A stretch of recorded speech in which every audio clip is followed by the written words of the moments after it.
You are listening to WORLDVIEW, where culture and clarity collide.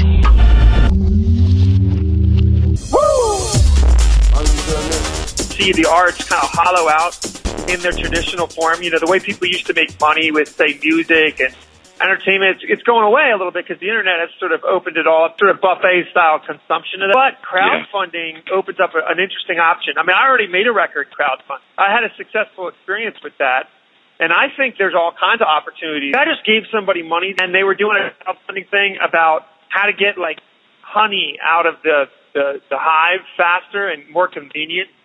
And it might sound stupid and crazy, but I love honey. I think it's like one of those weird things.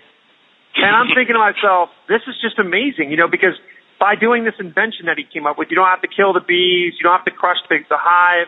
It's just amazing that somebody was able to do this. And he's trying to crowdfund it. You know, he made his initial thing. He made his initial thing so he could show you how it works and so you can buy into the dream or whatever. And I just think it's amazing that people are doing that. You can buy into the future that you want to live in, sort of, is the way I see it. Yeah, absolutely, absolutely. And I think people like giving that way, too. You know, my wife is actually one who really put me onto that as far as the method of giving, you know, crowdfunding.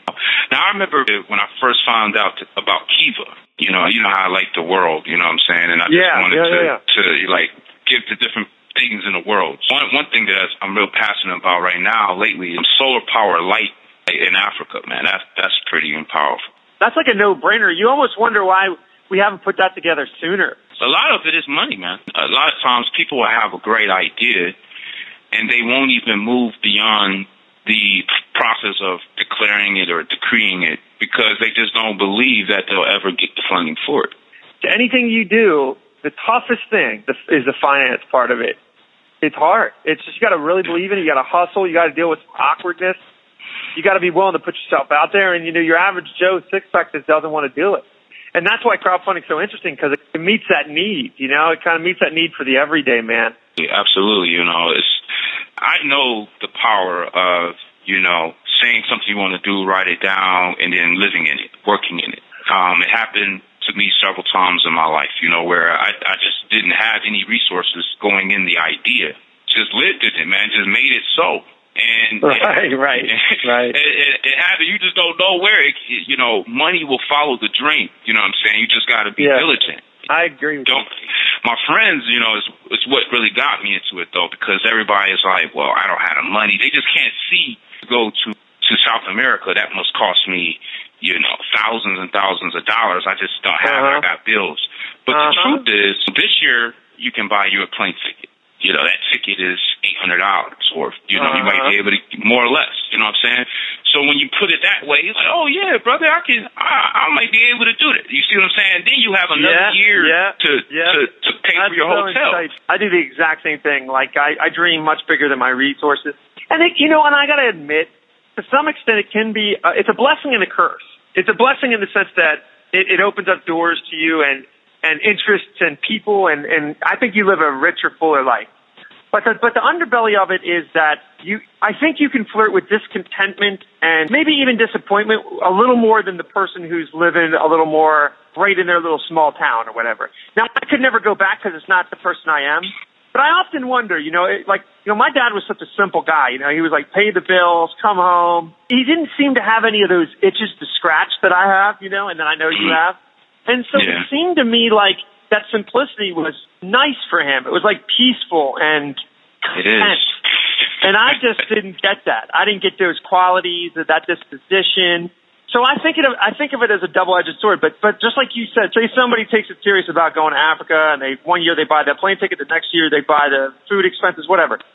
You know, think about what that turns into. That turns into possibly something that changes your whole life. You know, maybe. Yes, and that's the generation that we live in. Me and my father, you know, it sounds like the same type of relationship you and your father have. It's very similar, you know, as far as simplicity versus living now, where I want simplicity.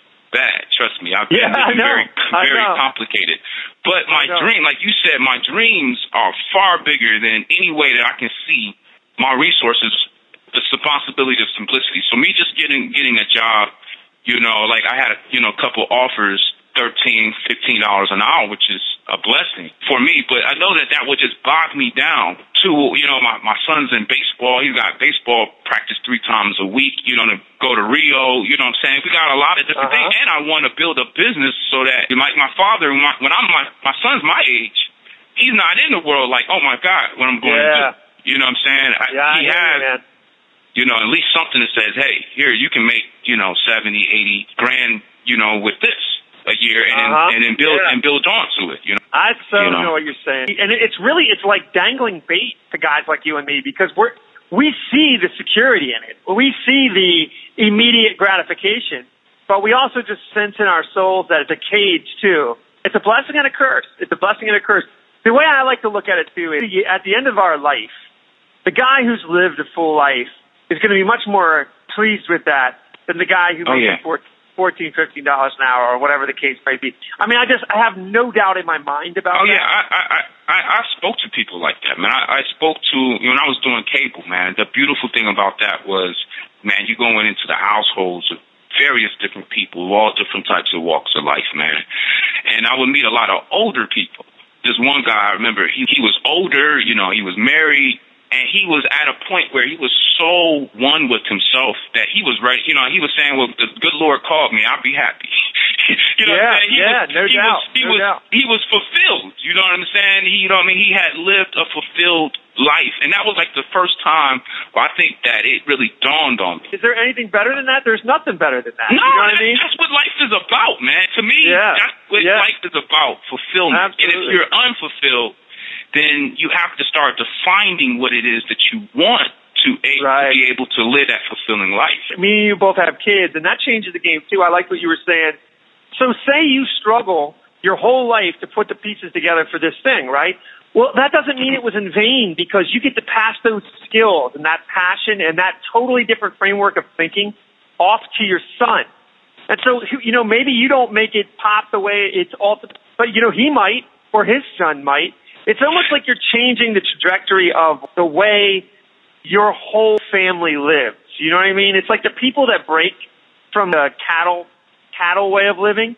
You have all these great entrepreneurs in the past in America, and if you read their stories, somebody along the way had a father who was a farmer, and then all of a sudden, boom, this guy's like making light bulbs or something like that, right? Oh, yeah, well, that conversation didn't go very well. You know what I mean? The dad's like, what are you doing? This isn't supposed to happen.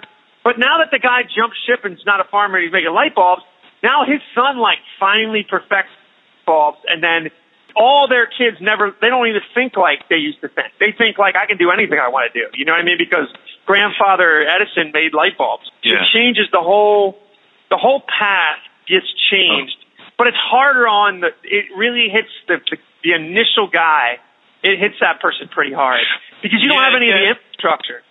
Yeah, the initial guy, it's a generation difference, man, and evolution. You know what I'm saying? So like the son is going to build from the father, and then nobody's going to stay the same. So I don't believe a father. I mean, and there's some people that do. You know what I mean? The world offers a variety of options. I mean, you got farmers that are 5th generation, 6th generation farmers. Right. And it works. And it's awesome. But it's still, they probably evolved. I mean, they don't do the same exact thing as their fathers. You know what I'm saying? They made technology, different equipment. Yeah, that's the key, and that's one of the things that relates to some of the content that we discuss when we're on social media, is that it really does have a lot to do with your fathers, or if you don't have a father, if you don't have anything to build off. Like, my family really don't have an excuse. My grandfather, he was an entrepreneur. He had a McDonald's. He was one of the first African-Americans with a McDonald's in New York. No kidding. I never heard that. Charles Jordan II, he was one of the first people in New York State that owned a McDonald's. Man, that's some for real stuff, man. You never mentioned that before. He had a trucking company, construction company, all kinds of. He jumped around. Imagine what that must have been like for him, man. That is some for real. I mean, that's hard to do today. But for him to do that at that point in time, that's just darn near amazing. You know what I mean? Yeah. Like the hurdles he had to deal with. According to, like, my grandmother, you know, he was just a businessman. He was the type of dude that, you know, he had a lot of Italian friends. You know, they was from Chicago. So he was a networker anyway, you know. Yeah, so, he just had those skills. He just had those abilities. Yeah, he always had the cigar, you know what I'm saying, that kind of guy, you know. So he was a man's man type dude. Do you have any pictures of him? I bet he's a cool-looking dude. Yeah, he was, man. Funny. Grandpa, he was a man's man, you know. But you were saying your family's got like a pretty good track record. Well, just saying now what happened is, though, the next generation with my father, he didn't follow my grandfather's footsteps. He did have a vision and a dream, but he had made choices primarily, you know, with women, you know, that distracted and from really getting on that track, you know what I'm saying? So his life was, you know, dramatically different, and then, of course, now I'm a subject of that, you know. So I have that entrepreneurial spirit, but I really didn't have the foundation or an example. So my dad did encourage. He does encourage. I mean, he's as far as encouraging entrepreneurship and dedication and going through the trials and tribulations and all that kind of stuff. You know, he's very supportive because he understands. You know what I'm saying? But I really don't have any resources. You know. We have a real similar situation, like similar in that way, at least, that we both have that bug or whatever it is. You know, it's interesting, Lindell, and you being an artist, I had my son 5 months ago, so I'm real new to the whole dad game. But you already know this. I mean, you're a father several times over. It just changes the way you look at everything. But as an artist, I think there's another level of thinking that you do. Like I've said this to a couple people now because my head has been in this place for whatever reason.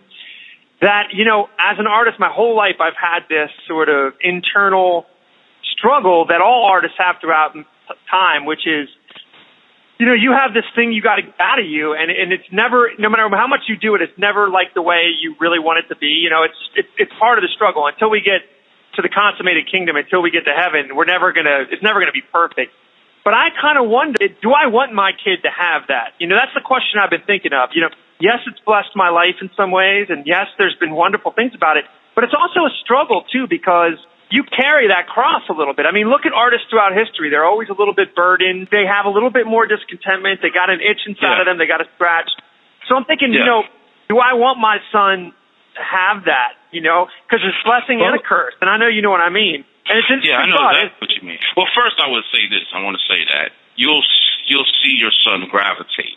He'll find interest. He'll tell you his dreams. You know, he'll tell you, that's the reason why my son played baseball, because he has all sorts of dreams about baseball. You know, Malika, he just started banging on stuff. So I knew he was going to like to be musical, and he's just competitive. Some of that's already in the kid, and I think I kind of I'm convinced of that.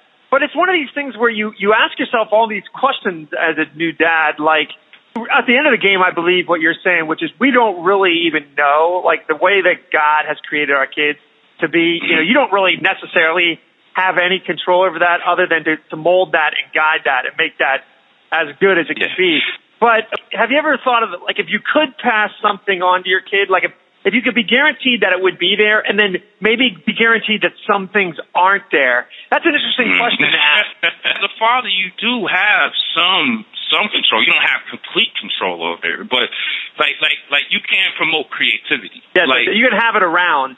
You can have it around. I mean, just simply or have it around, but also using that as an interaction tool. So none of the kids would do any type of creative project unless I'm down there actually doing it. And I don't have to say, come and do the project with me. All I have to do is take out the paint and a paintbrush and start doing it at the table. And then all of a sudden, you know. That's like, they're like moth to flame at that point then, right? Yeah, because if you say, go do something creative, man, they don't know what, they don't, like, hey, they just know dad wants me to go somewhere. They don't know what, they will not, I don't know what it is. This generation of kids, they need more parental interaction, man. It's crazy. I didn't want parental. I wanted my dad to be, you know, in his room. I know. Whatever. We wanted to be like on our own, man. You know, I couldn't wait to get out. I couldn't wait to get free. Yeah. That's interesting. But that's what I was going to say, though. That's what you ultimately want your kid, though. You want him to be free. You want him not to be like ignorant and just sitting on a couch, but I'm talking about like if he wants to be a creator, he can do that. If he wants to be an entrepreneur, he can do that. A business professional, you just want them to do something